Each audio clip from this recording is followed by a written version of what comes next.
series. Today's topic is brain concussion. Concussion is a sudden jarring of the brain in which loss of consciousness may or may not be affected.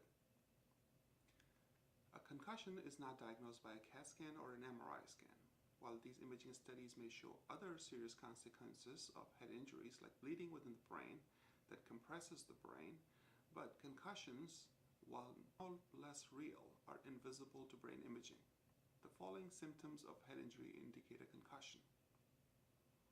Impaired attention.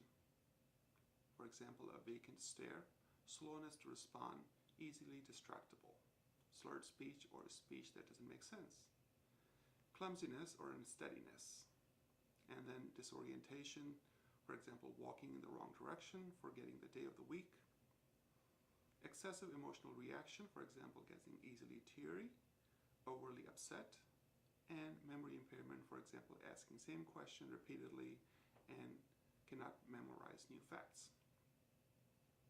Other symptoms can develop hours or even weeks after the injury, which include headaches, dizziness, inattention, irritability, fatigue, and disrupted sleep.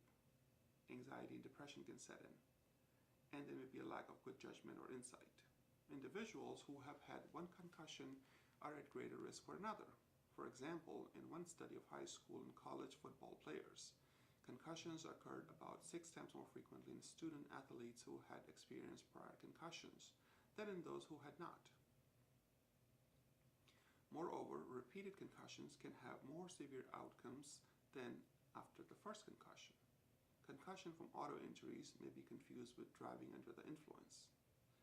Only an experienced neurologist and/or a neuropsychologist can separate these two out. The field of brain concussions is evolving. We have gathered a lot more information about these conditions in the recent years than we ever knew before. American Academy of Neurology has recently published guidelines for the identifications and also management of sports-related concussions. If you need further information, please visit our website at www.centerforneurology.us.